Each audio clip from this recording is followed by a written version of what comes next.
jugadores, jugadoras, entrenadores, amantes del fútbol. Bienvenidos a este programa número 34 de Fútbol para Crecer en este lunes 12 de octubre 2020, en el cual hablaremos del protagonista Inglaterra-Bélgica y Messi en la selección argentina. Vamos a lo que dijimos, la protagonista. ¿Cuál fue, a nuestro entender, la protagonista de este encuentro dinámico, con mucho recorrido, con muchos espacios generados a partir de la velocidad que se le imprimió al juego? Fue la protagonista la táctica, en este Inglaterra 2, Bélgica 1.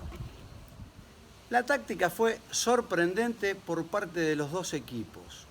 Estamos acostumbrados a ver fútbol inglés, fútbol europeo en general y fútbol de Sudamérica.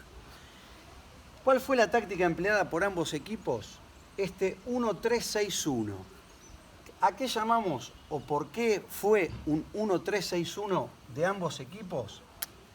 Porque ambos equipos formaron con tres centrales. Walker, recordemos que en el City juega de lateral derecho, marcador lateral derecho, pero también es central, tiene muchos partidos jugando de central, por lo menos en la selección. Los tres equipos con tres centrales marcando en el fondo.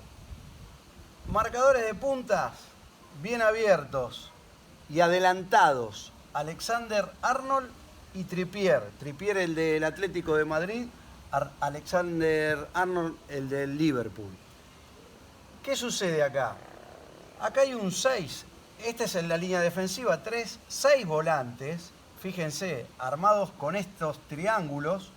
Este triángulo lo hacía Alexander-Arnold, Mount y Henderson. Y el otro triángulo lo hacía Rice, Trippier y Rashford. Con el doble 5, Henderson-Rice, que cerraban para un lado o cerraban para el otro. ¿Qué características de juego hubo? Además de la dinámica y demás, que el balón se jugaba a todo lo ancho del campo de juego. Se pasó por todo, o sea, pasaba de forma tan dinámica el juego, que iba de derecha a izquierda, izquierda a derecha, permanentemente se ocupaban todos los espacios del campo de juego. Y esto es algo que para nosotros es diferencial, porque no solo le da dinámica, sino que a través de esos movimientos es donde cada equipo busca el espacio para poder jugar sobre el equipo rival, sobre el planteo defensivo, la organización defensiva del equipo rival. Jugaron espejo, porque Bélgica también jugó 3-6-1. Ese 1 era Lukaku, el delantero del Inter, que de hecho, nada, fue el que hizo el penal, el que arrancó abriendo el marcador. Pero bueno, después en la velocidad del juego, si bien dominó Bélgica en posición de balón y demás, Bélgica tuvo para meter 2-3 goles en los primeros 30 minutos, no los mete y sabemos cómo es el fútbol. Goles que no se hacen en el arco de enfrente, los recibimos en el arco propio. Luego empatan también de penal. Esto de los penales, quiero hacer un comentario al respecto. Sepan ustedes que en el fútbol inglés, a diferencia de todas las demás ligas, se le ha hablado a los árbitros puntualmente acerca de determinadas faltas de mano que se hacen dentro de las áreas. Entonces van a ver en el fútbol inglés, que vemos todas las semanas, y ahora el fin de semana reanuda la Premier, van a ver que hay manos dentro del área que no se cobran como penal, y que acá en Europa League y en otros torneos, inclusive la Champions, sí se van a cobrar como penal. ¿Por qué? Porque recién la IFAB hace los cambios para el 2021 cuando se reúne en el mes de enero del año 2021. Entonces, las nuevas normas, que si bien ya fueron recogidas por la IFAB, no están puestas para los árbitros de las diferentes ligas del mundo, sí en la Premier League se está dirigiendo ya con este enfoque distinto que, bueno, nosotros siempre lo venimos diciendo. A ver, no puede ser mano, como fue por ejemplo el otro día, la mano que le cobran a el equipo de selecciones de Sudamérica, jugado el partido Uruguay-Chile. Hay una mano que, si nos vamos al criterio que tiene hoy la IFAB, no lo deberían haber cobrado. Ahora, a mí me preguntan como jugador, y fue mano de penal. Entonces, ¿estoy de acuerdo con lo que se cobró? Sí, porque entiendo que saca ventaja. O sea, si bien le pegan una parte del cuerpo primero, que fue en la rodilla al jugador chileno la jugada, le pega primero en la rodilla y después en la mano, saca ventaja, porque esa pelota, en esa segunda instancia, cuando la toca con la mano, le quita el recorrido que era de gol. Era de gol porque era un centro atrás que venía un jugador uruguayo para hacer el gol. Entonces, ¿era penal? Sí, era penal. Ahora, por el reglamento del IFAB, no la tendrían que haber cobrado esa falta como penal. ¿Por qué?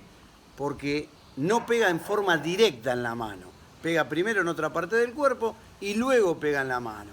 Entonces, penales que hubo acá, nada, discutibles. Hay uno puntualmente que es una barrida que fue muy parecido al que le cobran al Ecuador-Argentina, que le cobran al equipo argentino. Barrida a la pelota, cae el jugador contrario, sí, el jugador contrario cae. Pero primero se toca la pelota. Y acá en este partido uno de los penales fue de la misma manera. O sea, va el marcador abajo, pero no toca, y esa es la diferencia con el de Argentina-Ecuador, no toca primero la pelota, le mueve el tobillo y después toca la pelota. ¿Penal? Sí, penal. ¿Qué pasó con el equipo belga? Se quedó sin nafta, no concretó las situaciones que tuvo, no metió cuando tendría que haber metido en los primeros 30 minutos la diferencia en el marcador. Luego los ingleses empatan y en el segundo tiempo lo dan vuelta. ¿Jugando mejor? No jugaron mejor, pero sí, las que tuvieron, las concretaron. De hecho, partido finito en el resultado, 2-1. Quedó en el grupo 2, Inglaterra puntero. Recuerden que acá en la Europa League, en las diferentes zonas, hay diferentes zonas y diferentes categorías. Estos dos equipos son de la Liga A y quedó con esta victoria por 2-1 sobre Bélgica, Inglaterra puntero. Clasifican para semifinales los punteros de cada zona. Un torneo de naciones muy entretenido, con gran nivel de juego y con muchísima dinámica. Cosa que no vimos que haya sucedido en las eliminatorias que se jugaron también este fin de semana en los encuentros de Sudamérica. A diferencia del Brasil-Bolivia, que había una diferencia abismal de juego, de físico, de técnica, de táctica, y pudo haber sido una goleada histórica de 8, 9, 10 goles de diferencia, salvo ese encuentro que hubo un solo jugador, un solo equipo que jugaba diferente. El resto fueron partidos que no se juegan con la dinámica que se juegan en partidos entre selecciones en Europa. Con lo cual, esa para nosotros es una diferencia sustancial. Este esquema táctico nos pareció muy interesante porque tiene estos dos triángulos por ambos laterales de cancha, cerrando para un lado, cerrando para el otro, y los dobles 5 actúan de manera también muy dinámica y interactúan entre ellos perfectamente. Henderson y Rice lo hicieron muy bien. Me encantó Mount, el delantero del Chelsea. Bueno, Rashford del Manchester United. Y Calvert-Lewin, mírenlo para los que no lo habían visto, que es el delantero del Everton. Un delantero bárbaro que tiene la selección inglesa. Muy buenas características, muy fuerte, muy potente. Con muy buenos movimientos de desmarque para que acá estos jugadores eran los que penetraban como delanteros. Iban por afuera y también hacían lo que les mostramos en el programa anterior de lateriores. Hacían la diagonal hacia adentro y obviamente generaban no solo desmarcas, sino que penetraciones con mucha gente. Acá atacaban Lewin, Mount, Rashford, Tripper, Alexander Arnold, con el respaldo del doble 5, Henderson Rice.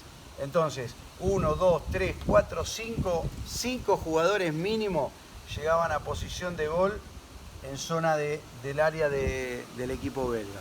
Lo mismo hacían los belgas, con lo cual, repetimos, muy buena táctica a tener en cuenta, porque no la vimos en ningún otro encuentro ni de Europa ni de Sudamérica.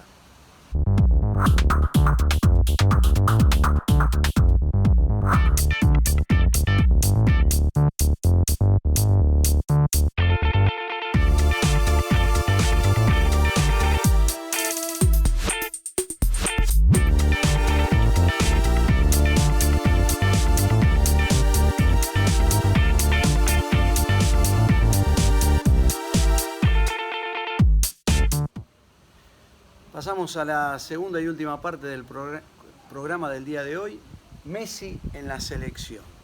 El otro día dijimos que no queríamos hablar de la selección argentina, pero realmente esto es más fuerte que nosotros y me parece importante decirlo, hacerlo conocer, no sé si masivamente, pero sí hacerlo conocer, decir nuestro pensamiento, lo que venimos sosteniendo de hace rato y lo que vemos que no se hace a nivel selección argentina. ¿Qué es lo que no se hace? No se le da la ubicación al señor Lionel Andrés Messi, que hoy a sus 33 años él requiere para moverse y hacer la diferencia dentro del campo de juego. Y vamos a lo que estamos mencionando, a mostrarlo acá en la pizarra. El señor Messi, Argentina armó con un arquero 4-3-3.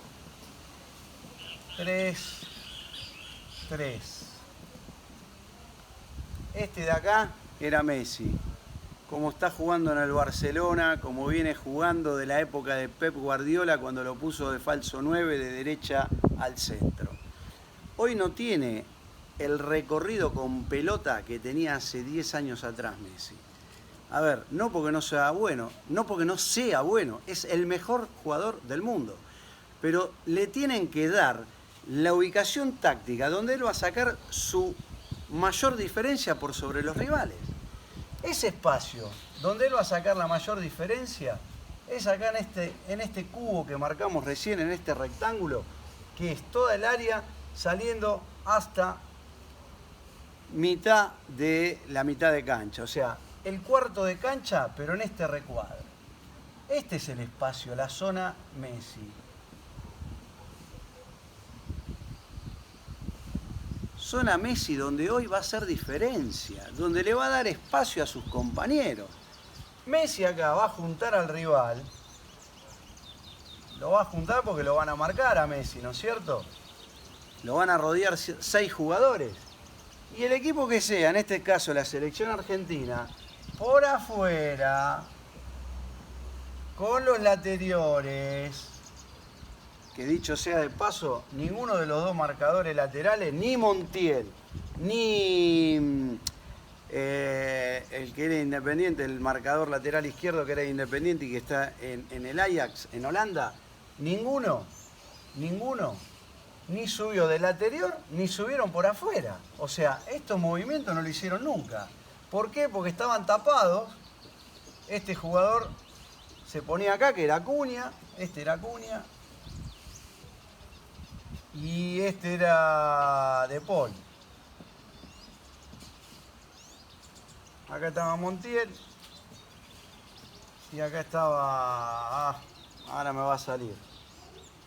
El 3, ex Independiente. Al tener tapados estos espacios, no subían los marcadores laterales. Entonces Argentina se encontraba con un 5, el ex Boca, hoy del PSG, con el 9 y con el punta izquierdo. Este 9, todo muy lindo, pero el ex Racing, que bueno, están en el Inter, con Lukaku. Fantástico todo, pero él iba de 9 y Messi, cuando se metía para acá, tenía que hacer 20 metros, 25, 30 metros con la pelota, y hubo cantidad de veces que Messi venía a esta zona a buscar la pelota, acá, atrás de mitad de cancha. Díganme ustedes cómo hace para llegar con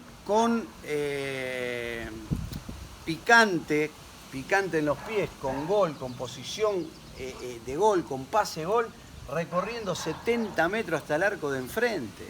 Ya es imposible tácticamente hoy, para la condición de edad que tiene Messi, que es natural. No lo podemos mandar a hacer todos estos movimientos, todo este desgaste. No genera nada. Y no porque no tengamos un crack. De hecho, la jugada con Otamendi, con el Doberman de Quilmes. Con el Doberman de Quilmes, cuando lo pasan de izquierda, lo pasan a derecha. De hecho, la jugada de penal vino por acá por derecha, que es un pase, una descarga de Messi por el medio. O sea, Messi mete el pase desde esta zona.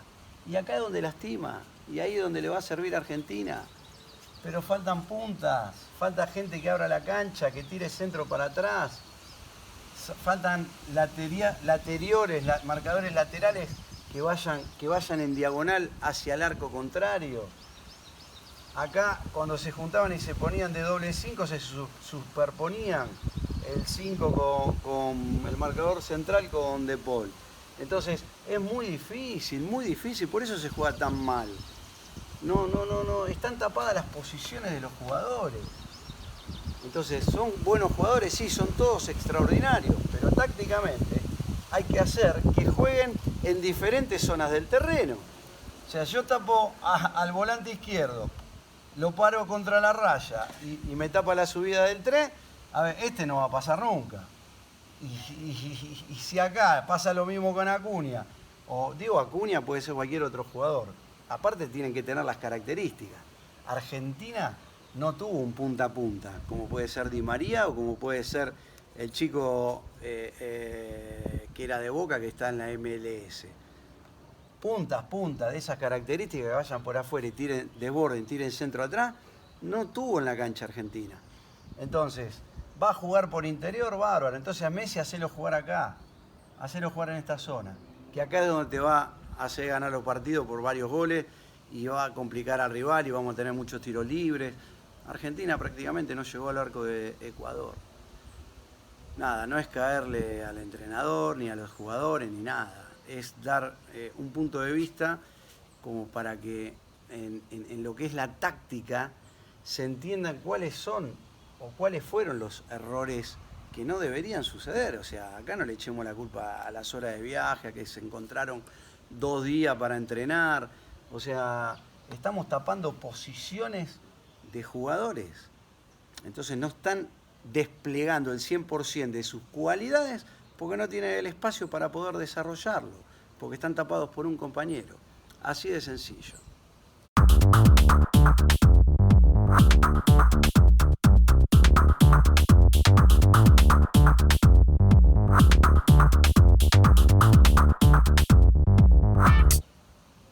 El tiempo es tirano, no nos queremos seguir extendiendo porque podemos hablar horas acerca de táctica y de la selección argentina y de los partidos o los diferentes partidos.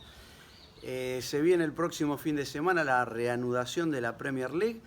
Vamos a estar con los encuentros que van a jugar el sábado: Liverpool-Everton, Everton puntero, Liverpool que viene de una goleada frente al Aston Villa, y el lunes juega el Leeds, el equipo del señor Bielsa, que, bueno, hasta acá ha sacado los puntos que nadie creía que iba a sacar e hizo partidos memorables frente a planteles superiores en cuanto a la conformación económica de los mismos.